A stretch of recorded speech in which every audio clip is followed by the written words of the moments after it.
Um, I'm really excited to be here tonight, honestly. When I look out in the crowd, I just can't help but be happy to see people, community. Community again in person. You know, this pandemic, it's been hard. I've lost friends and family.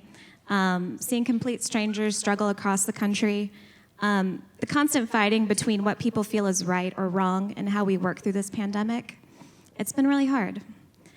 I'd say one of the hardest things, though, that I've struggled with the most is my spirituality in all of this. You see, I'm not religious, I don't think, but I'm also not religious.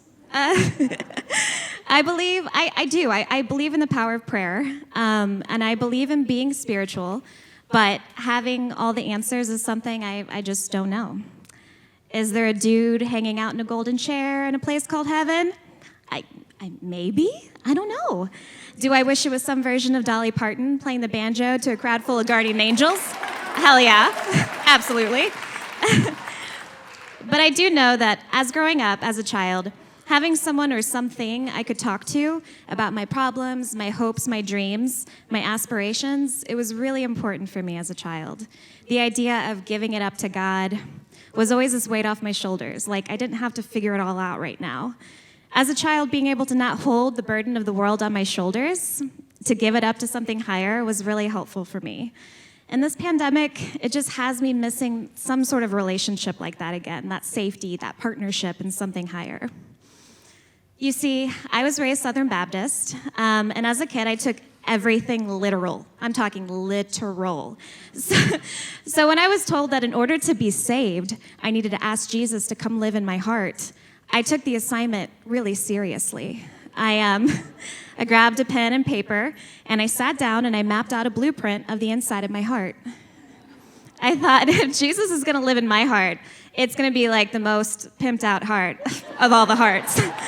I mean, I'm talking like velvet curtains from like ceiling to floor. It was so dramatic. 4 stories. He had a master bedroom, a walk-in closet that was like, had all of his different colored robes. He had, like an ensuite bathroom. He also had like a library office combination where he had all of his like religious books. And also a computer where he, would answer his prayer emails. I just remember thinking like, how is he gonna live in anyone else's heart? I mean, my heart is just so amazing. But later my mom sat me down and she was like, it's not that he like literally lives in your heart, but it's the idea that, you accept Jesus. And then I eventually understood the meaning. Jump forward to junior high. Now, I probably don't look old to you. Like, you probably thought I graduated high school just years ago. Insert pause for laughter. Okay. But actually, I grew up in the 90s, the VHS and cassette tape era.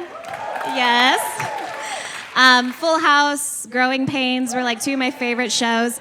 And Kirk Cameron, who started Growing Pains, was like such a babe. Like, I had just a big crush on Kirk Cameron. The curly hair, just like the looking at the camera kind of thing. So it was no surprise that being raised a Christian, I was into the Left Behind series. Now, for those of you that don't know, the Left Behind series was first a Christian series of books turned into movies starring Kirk Cameron, my love of my life. And it's about the book of Revelations and the end of the world happening and people getting left behind. So if you weren't good and taken to heaven, you got left behind. And it was... those movies were like a doozy. Now, I, for some reason, always thought when I watched those movies that like I was gonna get left behind. I just knew it. I'm like, I'm gonna be one of those people that get left behind. And I don't know why I thought this. I was probably irrational. I was a hypochondriac, but it was just something I feared.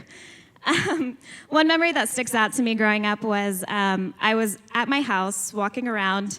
And it was just my mom and I. We don't have a big house at all. And I remember thinking, where's Mom? I haven't seen her in a while. So I'm like walking around, Mom, where are you? And there was no answer. And this happened for like 20 minutes. I go through every room like twice. So I go back into her bedroom, and all of a sudden, I see her clothes laid out on the bed. Now, the thing about the Left Behind series is that for some reason, when you get taken to heaven, your clothes get left behind, but you go up. And I remember thinking when I was little, like, that makes sense, right? Like, they probably just wear robes. Why do they need clothes in heaven? It made sense at the time. So when I go into my mom's room and I see her clothes laid out on the bed, almost as if she had just left them. I'm talking, they were like perfectly like laid out on the bed. And her shoes were like tousled on the ground. And I remember thinking, holy shit, I've been left behind.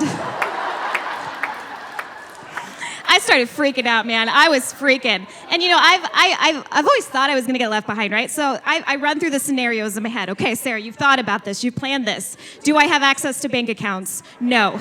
How do I secure money? I don't know. How do I pay for food? Is my brother gone too? I started to think back to like the Boxcar Children series, if you've read those books, where their parents like leave them or they're abandoned or something, and they have to like go live in a boxcar. They collect soup cans and use them as cups, and they go steal from bakeries. And I thought, I'm gonna be a left behind boxcar kid. That's who I'm gonna be. Safe to say, I actually wasn't left behind. My mom is here tonight in the audience. Heyo! And I should have thought of this, but my mom's just a really stylish lady, and she was just like picking out her clothes for the day and just laying them out on the bed. Let's all talk about her outfit tonight. So let's jump forward. You know, the Left Behind series did leave an imprint on me, but eventually I grew out of being afraid of being left behind, sort of.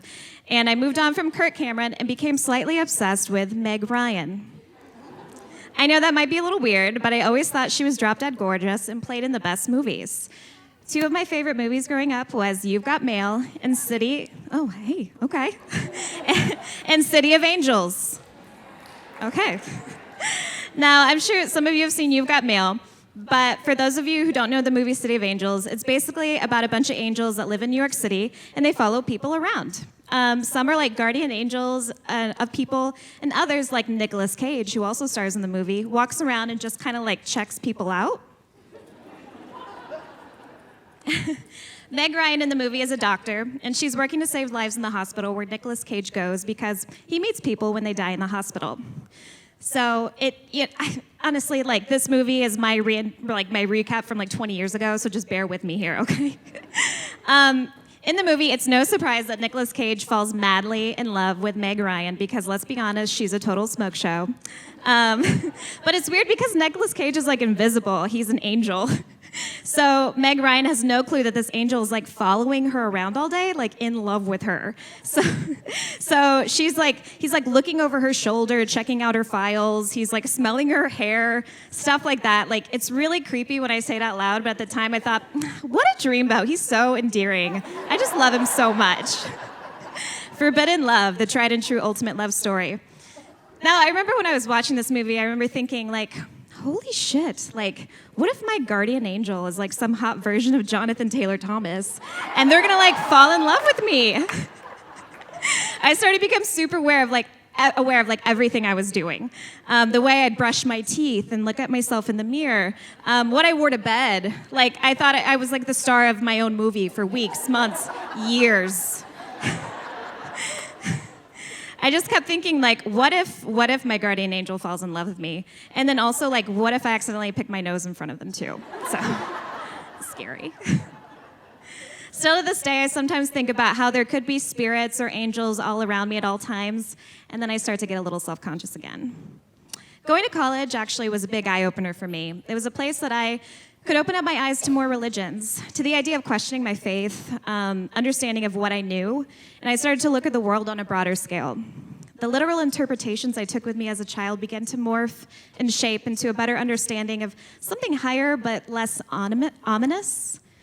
Over the years, I've grown more confident. I feel connected to more people, community, and what love can mean through the relationships I've gained.